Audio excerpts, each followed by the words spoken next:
Hello, beautiful humans, and welcome to my first podcast. For those who don't know me, hi, I'm Emil on YouTube, Instagram, TikTok, and Pinterest. And I am a multi-hobby kind of person, with one of them being writing, which is actually the subject of this podcast. I'm so excited to present to you Emil's Writing Club. This is going to be a place where I talk about my writing journey and what I experienced through it, but not only. The reason why I called it a writing club is also because I would love for this podcast to create a community of writers so we can share our experiences and help each other out together. Now, this podcast is mostly going to be centered around writing a novel, and most especially a fantasy book, because that's what I'm doing. But if you're writing anything else, of course you can join the podcast. Maybe some episodes will be less related to your kind of writing, but maybe you can find some stuff that will interest you in here. You can see this podcast as a sort of journal from a writer struggling to write her first book to other writers facing same struggles. In this podcast, you will be able to find notes on what I'm experiencing in my writing journey and follow up with it. I want to try to give you what works for me whenever I discover something new. My hope is that this podcast helps you overcome your struggles by seeing me finding answers to my own struggles, which means trusting that I will find those answers. But if you're interested in joining the adventure, then come and sit down with me. Don't hesitate to follow me on Instagram and DM me if you want to discuss your writing together.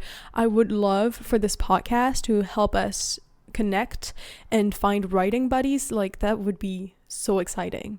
And for this first episode, instead of diving immediately into writing, I want to talk more about the environment of writing and how I think it has impacted my progress lately. I recently moved out of the family nest to my first apartment, located right next to a beautiful Bridgerton type garden. If you follow me on Instagram, you probably saw all the stories I made about this place because I'm literally obsessed. And I try to go there every day I can. I swear it is so beautiful there. And honestly, I never moved my book as much as I did this last week. But I know not all of us have the means to move into a new apartment or live next to a gorgeous park. So I'm going to try to explore this theme while recognizing that what I have is not something that everyone has, and try to adapt the advices to everyone. I'm actually thinking of my younger self who didn't have this space and what advice I would give her so that you guys can start with as little as possible. But I highly recommend you to find a place where you feel at peace, where you feel focused, and above all, where you can romanticize your writing. It could be a park, like me, but it could also be a library or your garden or a room you like to write in. I would say what helped me the most is to be in a public space. See, when you're in a public space, it's like if you have to pretend you're working or you have to look serious because you're behind your computer, so you better show up to what people around you expect. Even though, let's be honest, nobody cares if you're writing or not, we all care at our own level what other people think of us. When I'm in a public space, I tend to be very self-conscious about how I act, how I work, and how I do basically everything. And if for once we can use this self-consciousness to our benefit, it's now.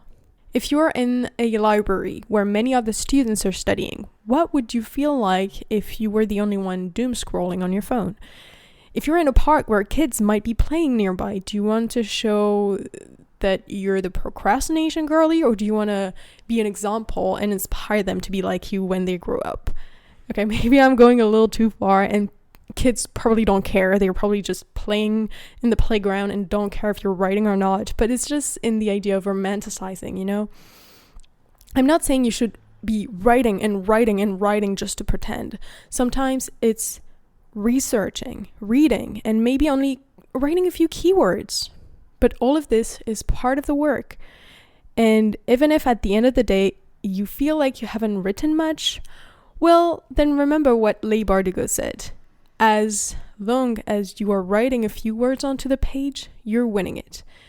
And in the worst case, you went outside for a bit, and let's be honest, we don't do that often enough. Also, I'm thinking of people who don't have a computer. It's a great idea to go to the library too and write on Google Docs. Like this, the document you're writing is online. You do not need your personal computer and you can write from everywhere. And actually, Google Doc is a great tool for everyone, even if you have a personal computer, because you can actually write from any device. Even though it might be more complicated for you if you don't have the money to buy a computer, it is still possible for you to find ways to write. Even on paper, though it might be difficult to edit. I know going to public spaces is what works for me, but for people who might be self-conscious at a level that you cannot focus on your writing, then maybe a more private and closed space might be more appropriate to your needs. And I think some libraries have those kind of private spaces if you need one. When I work in my apartment, I have the luxury to live alone, so I'm not distracted by anyone around me. It sometimes helps me to focus, but it is always a bit difficult because it's like nobody is watching you, and therefore you could be doing anything else in the world. If procrastination comes to you, it might be very hard to come back to work, and as there's no outside pressure, there's not a lot of chance for you to be pulled back into your work. There will be nobody next to you be like, okay, you need to focus again and get out of procrastination. I also think that light is a very important factor. When you're in a dark room, it is harder to feel motivated. For me, my productivity and creativity drops when I'm in a room without good lighting. And I feel like daylight is even better and probably not even surprising either. But light is definitely a notion to consider. In my new apartment, my desk is right in front two huge windows. And when I'm telling you huge windows, it's like insane. And I feel so refreshed and so focused on my work. And I could not explain. It's just like everything is possible. And it's just light. And it has this effect on me. And I really want to work on everything. And I really think daylight is really important. You should also consider if you work better with sounds around you or without. I know it's difficult for me to know which one because I have very low focus ratio and I overthink. So if I'm alone with my mind, I tend to let my thoughts wander around. And when I'm surrounded by sound, if I catch a brief part of a conversation, my attention might shift to it instead of my writing. So I would say I need some noise around me, but not too much either, so that I can't understand what's being said, which is difficult to find as we cannot really control people around us in public spaces. If I don't have this adequate sound, what I found that works for me is to put my earphones in and listen either to an ambient sound video with indistinct chatter around or music. So for music, I feel like the best thing to do is to pick a playlist without lyrics so that you're not distracted by the meaning of the words. And also pick a music that has the vibe of your book so that you are not distracted either by the theme of the music. It kind of circles back to romanticizing your writing again. Making a playlist with music from shows that inspires your writing might be an idea. I would say search for soundtracks. That's what I usually do. And for the people who feel very self-conscious in public spaces and cannot work but are forced to because they don't have a computer at home, then it can also be a good opportunity for you to close yourself to the world and create this little bubble for yourself. Lock yourself in this world for a minute so that you're focused on your writing, and maybe it will help you to be less self-conscious. I say maybe because I don't know. It's just an option that I'm giving you if you're in this situation. I don't know if it works. That I would say it would work, but maybe it's not going to work for you. It's just a maybe. I'm also thinking of creating a playlist on my YouTube channel of all the music without lyrics that I use to focus a sort of dump so that you guys can pick into that. I can also try to make a playlist on Spotify if some of you want, but if I'm honest, I'm not very good at understanding Spotify. I know I'm only 22, but I feel kind of like a grandma unable to use technology right now. And actually, talking of technology, get your phone away from you.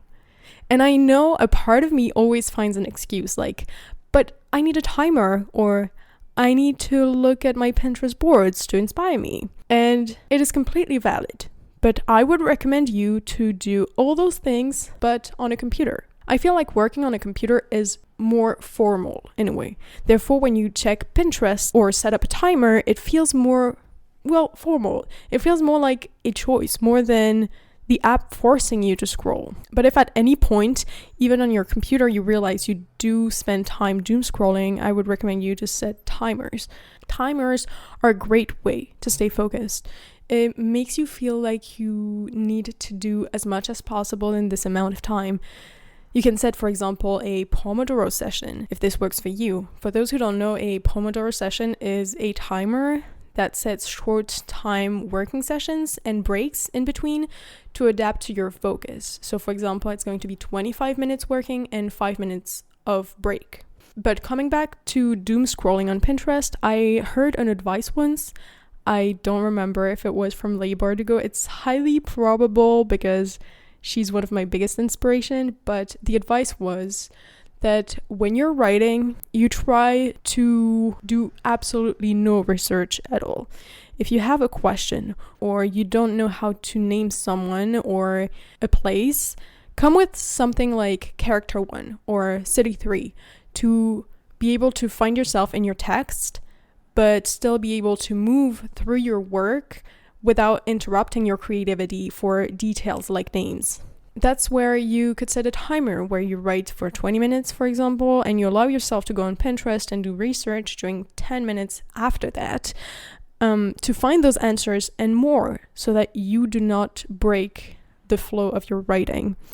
I said timers, but it can also be word counts or when you feel like you lost your flow. So for example, instead of being 20 minutes, it can be 500 words, or it can be, okay, I'm writing this scene and whenever I don't have any more inspiration, I'm going to go for the research and maybe it's going to give me inspiration to launch back the flow again.